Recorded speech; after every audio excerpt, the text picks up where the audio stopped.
everyone, welcome back to my YouTube channel. So in this video we are going to discuss about the drug picture of the Lycopodium clavatum. So let's start with the introduction. My name is Wolf's Claw and or club moss and the prover is Dr. Hahnemann sir और इसकी family है Lycopodiaceae.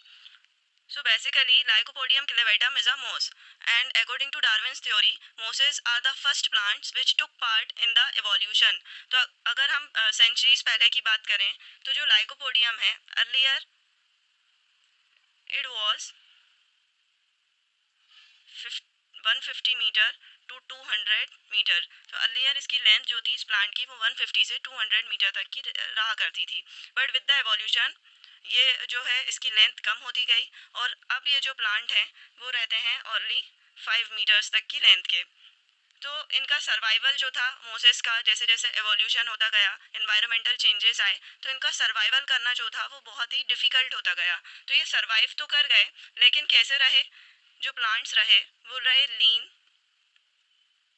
Thin और इनकी length जो थी वो भी कैसी हो गई, लेंथ भी रिड्यूस्ड हो गई. इसके साथ साथ इन प्लांट्स में 10 से 15% ही ऐसे प्लांट्स थे जो कि जर्मिनेट कर सकते थे और उनके जर्मिनेट ना होने का रीज़न था कि इनके जो सेकेंडरी सेक्सुअल कैरेक्टर्स थे या सेकेंडरी सेक्सुअल ऑर्गन्स जो थे वो डेवलप नहीं हुए थे.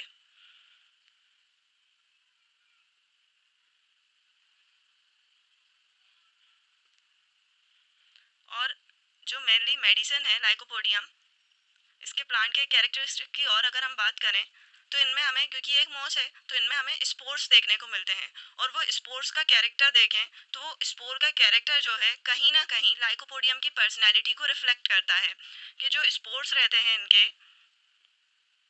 वो आउटर कोटिंग जो रहती है स्पोर्स की वो हार्ड रहती है एंड जो इनर पार्ट है स्पोर्स का वो सॉफ्ट रहता है, जेली लाइक.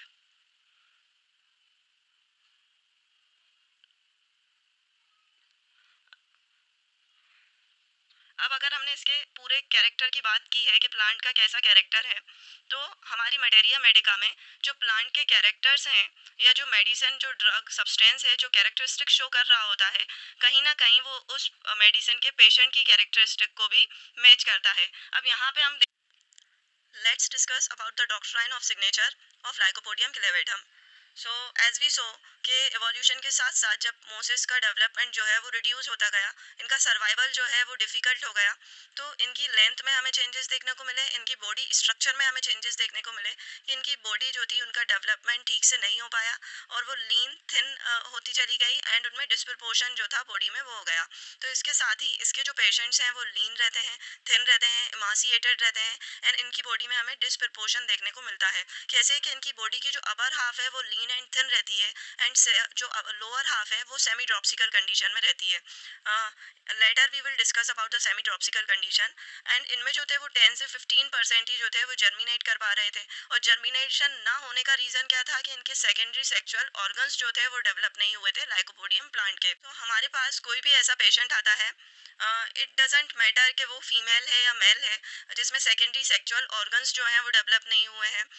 अगर फीमेल्स हैं कोई ऐसी फीमेल्स हैं जिनमें कि ब्रेस्ट का डेवलपमेंट नहीं हुआ है या मेल्स में पेनिस का डेवलपमेंट नहीं हुआ है, तो हम लाइकोपोडियम क्लेवेटम के बारे में सोच सकते हैं. इसके साथ ही हमने देखा था कि जो लाइकोपोडियम क्लेवेटम के स्पोर्स रहते हैं उनकी आउटर कवरिंग जो रहती है वो हार्ड रहती है एंड इनर जो है वो सॉफ्ट रहते हैं, जेली लाइक सब्सटेंस प्रेजेंट रहता है. तो इनकी कैरेक्टरिस्टिक्स में भी हमें ये मतलब देखने को मिलेगा कि जो इनकी पर्सनैलिटी रहती है लाइकोपोडियम क्लेवेटम के पेशेंट्स की, वो आउटर हार्ड रहते हैं कि हमें देखने में लगेगा कि ये पेशेंट जो है वो इमोशनल नहीं है, बट इनर जो रहते हैं वो बहुत ज़्यादा सॉफ्ट रहते हैं, सॉफ्ट हार्ट पर्सन रहते हैं, इमोशनल भी रहते हैं किसी एक्सटेंट पर. और ये जो कैरेक्टरिस्टिक है कि outer hard and inner soft, वो इनकी पर्सनैलिटीज में हमें देखने को मिलती है. एक बहुत ही इंटरेस्टिंग फैक्ट है लाइकोपोडियम के बारे में कि जब भी हम कोई रेमेडी प्रेस्क्राइब करते हैं कोई भी क्रोनिक केसेस के लिए, अगर हम कोई मिनरल किंगडम की जो मेडिसिन है वो सिलेक्ट कर रहे हैं किसी पेशेंट को देने के लिए, तो हम क्या करते हैं कि उससे पहले जनरली कोई भी होम्योपैथ हो वेजिटेबल किंगडम की रेमेडी जो है प्रेस्क्राइब करना प्रेफर करता है जो कि सेम मियाज़म की हो. लेकिन लाइकोपोडियम के केस में कभी भी ऐसा नहीं होगा. लाइकोपोडियम वेजिटेबल किंगडम की मेडिसिन है लेकिन कभी भी मिनरल किंगडम की रेमेडी से पहले डायरेक्टली हम जो है लाइकोपोडियम को प्रिस्क्राइब नहीं करेंगे अनटिल एंड अनलेस कि उस पेशेंट की सारे जो फीचर्स हैं, सारे पेक्यूलियर सिम्टम्स जो हैं वो लाइकोपोडियम के सिम्टम्स से मैच ना हो।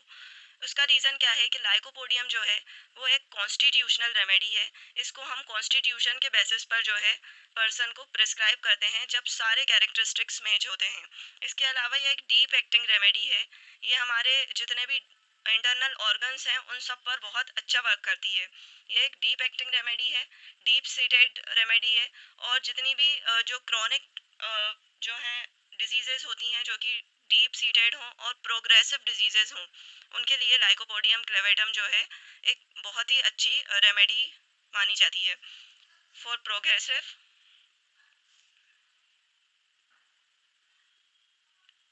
Chronic diseases.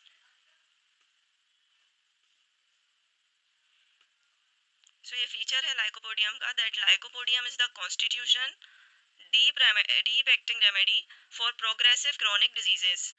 So now we will discuss about the sphere of action of the lycopodium and the pathogenesis which it produces. तो हम जो बुक्स में लाइन लिखी रहती है वो ये है कि it directly affect the vegetative system. But what is vegetative system? So vegetative system जितने भी हमारे ऑर्गन्स हैं जो कि ऑटोनॉमिक नर्वस सिस्टम के कंट्रोल में रहते हैं वो सारे इंक्लूड होते हैं वेजिटेटिव सिस्टम में। इसके अलावा जो मेन सबसे ज़्यादा मार्क्ड एक्शन जो रहता है लाइकोपोडियम का वो है लिवर एंड डाइजेस्टिव ट्रैक्ट में। So how it affects liver? तो as we all know that the liver is directly participated in the metabolism of fatty acids. और मेन इंपॉर्टेंट फैटी एसिड्स में से ही एक है पाल्मिटिक एसिड।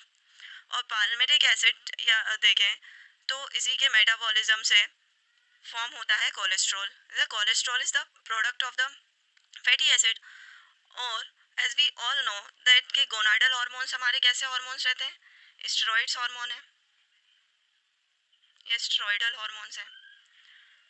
और ये स्टेरॉइडल हार्मोन्स जो हैं वो अफेक्ट होते हैं कोलेस्ट्रॉल लेवल से। सो इनडायरेक्टली अगर लिवर का मेटाबॉलिज्म ख़राब हुआ तो वो कोलेस्ट्रॉल लेवल को डिस्टर्ब करेगा। एंड कोलेस्ट्रॉल लेवल के डिस्टर्ब होने से गोनाडल हार्मोन्स के रिलीज में सीक्रेशन में चेंजेस आएंगे मेनली। और जब गोनाडल हार्मोन्स के सीक्रेशन में चेंजेस आएंगे तो it's leads to secondary sexual characters disturbances. तो सेकेंडरी सेक्सुअल कैरेक्टर्स में डिस्टर्बेंसेस आएंगे, रिलीज में सीक्रेशन में चेंजेस आएंगे मेनली। और जब गोनाडल हार्मोन्स के सीक्रेशन में चेंजेस आएंगे तो it's leads to secondary sexual characters disturbances. तो सेकेंडरी सेक्सुअल कैरेक्टर्स में डिस्टर्बेंसेस आएंगे। तो अगर हमें किसी पेशेंट की हिस्ट्री में अगर हमें किसी पेशेंट की हिस्ट्री में इन्फेंटाइल जॉइंटिस देखने को मिलता है तो हम उस पेशेंट को लाइकोपोडियम क्लेवेटम देने के बारे में सोच सकते हैं। Second thing which we see in the lycopodium patient कि लाइकोपोडियम क्लेवेटम क्या करता है, मेटाबॉलिज्म में चेंजेस प्रोड्यूस करता है। अब वो मेटाबॉलिज्म किन किन चीज़ों का होगा? वो फैट का हो सकता है क्योंकि लीवर को अफेक्ट कर रहा है तो फैट का भी होगा। कार्बोहाइड्रेट का हो सकता है एंड प्रोटीन्स का हो सकता है।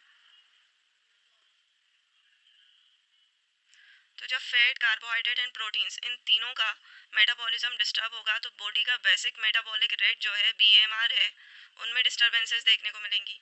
तो लाइकोपोडियम क्लेवेटम जो है उनका बेसिक मेटाबॉलिक रेट जो है वो डिस्टर्ब मिलता है हमें। इसके अलावा जो हमारा लिम्फ है, लिम्फ में जो हमारे बेसिक मेटाबॉलिज्म के प्रोडक्ट्स हैं वही फाउंड रहते हैं, वही पाए जाते हैं। तो क्योंकि ये पूरा मेटाबॉलिज्म जो है वो डिस्टर्ब कर रहा है तो ये लिम्फ के कॉन्स्टिट्यूशन को भी डिस्टर्ब कर देगा। And due to which lymph glands get swollen। और स्पेशली नेक के जो lymph glands रहते हैं वो swollen हो जाएंगे।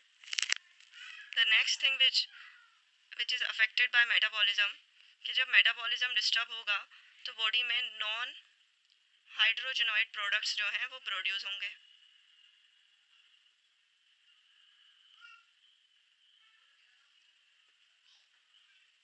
And which leads to accumulation of uric acid in the body.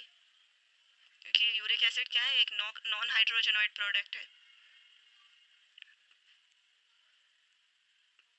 So basically it leads to the uric acid diathesis.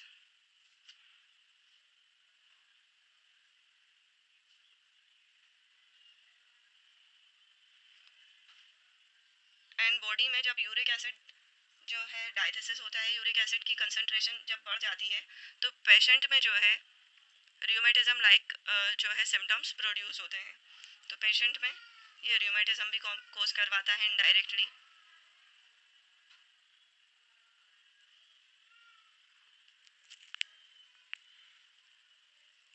And apart from this, हमें अगर किसी भी पेशेंट में लोअर एब्डोमेन की कोई प्रॉब्लम देखने को मिलती है और उसका कॉन्स्टिट्यूशन मैच होता है लाइकोपोडियम के कॉन्स्टिट्यूशन से, तो हम लाइकोपोडियम देने के बारे में सोच सकते हैं। It works very well in every problem which is related to lower abdomen.